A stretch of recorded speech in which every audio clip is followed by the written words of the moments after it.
Olá pessoal, vamos para um vídeo sobre 10 modos em que uma revolução anticapitalista pode nos ajudar a defender a família e a liberdade verdadeiramente.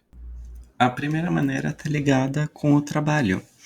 Você tem tempo de ficar com seus pais ou com seus filhos? Ou o trabalho toma todo o tempo da sua vida? Eu, por exemplo, quando era criança, minha mãe trabalhava em 3 empregos, meu pai trabalhava muitas vezes de final de semana ou de madrugada, e eu tinha pouco tempo para ficar com eles. Defender a família significa também defender que a gente possa passar mais tempo com quem a gente ama. Isso significa trabalhar menos e de maneira mais eficiente. E eu vou deixar um vídeo na descrição falando sobre como, com a otimização matemática, a gente consegue tornar isso uma realidade depois do capitalismo. A segunda maneira de defender a família é defender que todos tenham uma alimentação de qualidade, que nossas crianças tenham uma dieta rica em vitaminas, em fibras, em minerais, que tenham acompanhamento do que for necessário para a saúde nutricional, que a gente não precise mais comer veneno, que a gente possa comer coisas orgânicas. E quando eu falo do veneno, eu deixo aqui um vídeo de uma companheira que fala como a gente come muito agrotóxico e muito veneno hoje em dia. Defender família significa que a gente pode construir restaurantes comunitários para que todos que a gente ama possam comer bem. E eu vou deixar um vídeo também só sobre isso. A terceira maneira, ainda relacionada com a alimentação, é como defender a gravidez das mulheres que querem ter filho.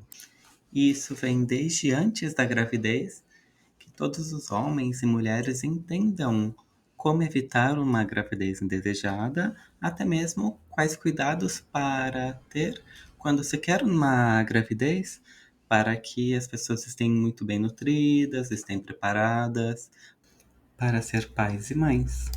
E defender uma criança dentro da barriga da mãe significa defender o ponto anterior, que essa mãe tem que estar muito bem nutrida, e também defender um acompanhamento pré-natal de qualidade, com profissionais da saúde que realmente queiram o bem dessas mulheres.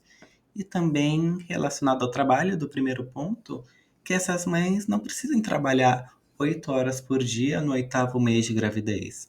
Essas mães têm que estar num momento muito especial de dar uma vida, e não de ficar trabalhando só para ter lucro para grandes empresas. A quarta maneira de defender nossa família é defender nossas crianças. E isso implica necessariamente em defender uma educação de qualidade. Todo mundo fala que defende que lugar de criança na escola e que defende uma educação de qualidade, mas pouca gente fala como ou o que é uma educação de qualidade, porque é um discurso muito fácil falar que é a favor da educação, mas não propor nada.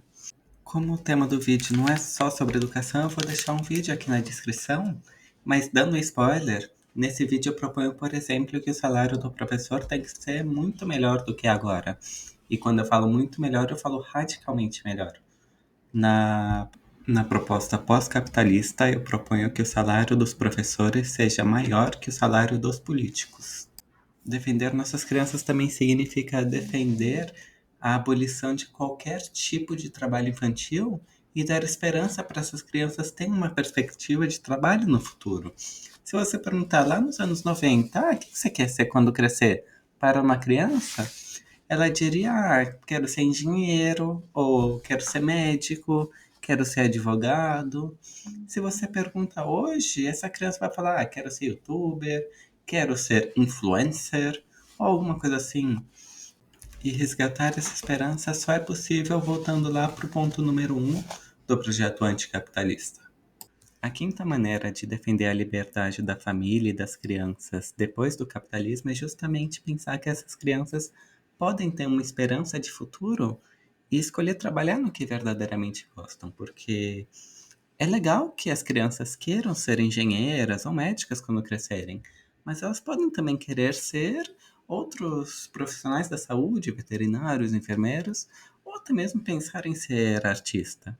Você já imaginou hoje se seu filho falar para você: eu quero ser poeta?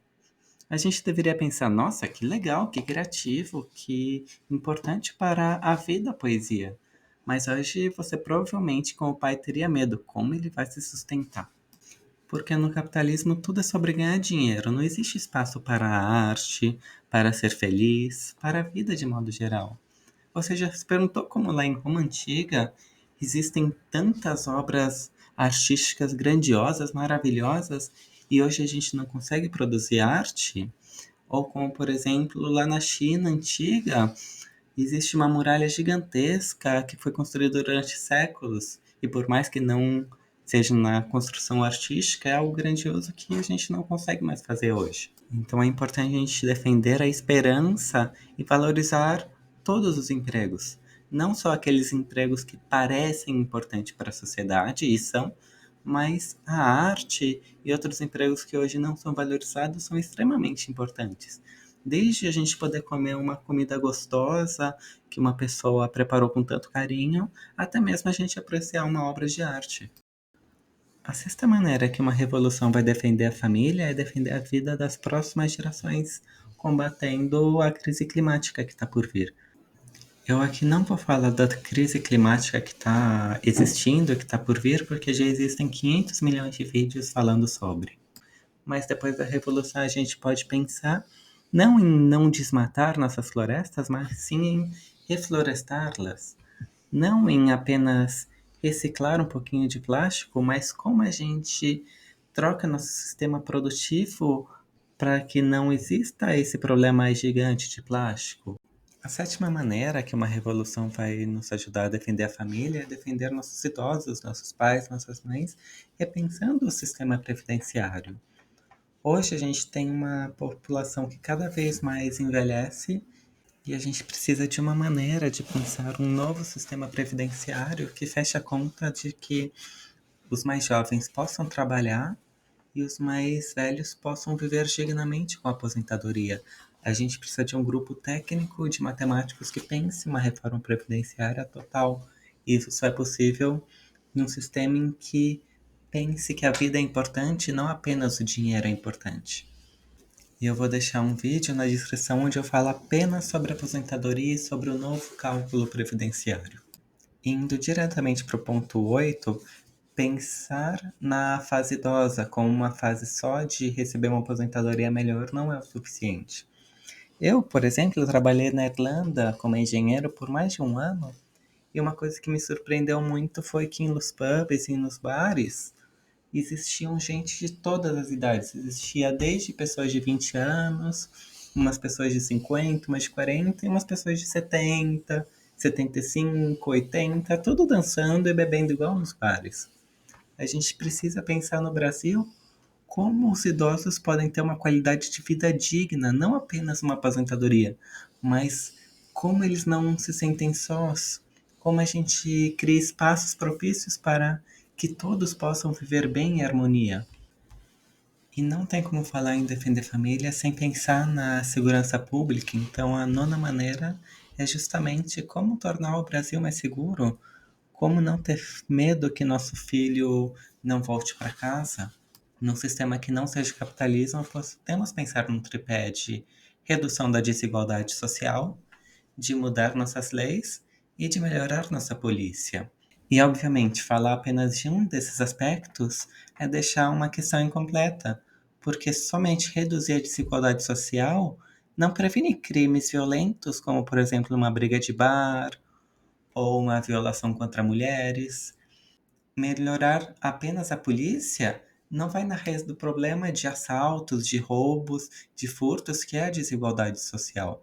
Então a gente precisa desses três pontos juntos. E eu vou deixar um vídeo aqui detalhando exatamente por que esses três pontos e como funcionaria a segurança pública depois do capitalismo. E o ponto número 10 é sobre a liberdade individual. E eu deixei ele para o ponto 10 porque ele depende de todos os outros 9 pontos, primeiro para ter uma liberdade material. Mas não só a liberdade material a gente quer. A gente quer, por exemplo, poder escolher nossa própria religião. Todas as religiões são permitidas. A gente quer ter o direito e precisa ter o direito de amar quem a gente quiser, independente de qualquer coisa. O amor sempre é bem-vindo, independente da orientação sexual ou o que quer que seja. A gente precisa garantir uma liberdade individual máxima. E eu espero que vocês tenham gostado do vídeo. E se vocês têm qualquer sugestão de vídeos futuros ou críticas, pontos de melhorias, escreve no comentário, por favor.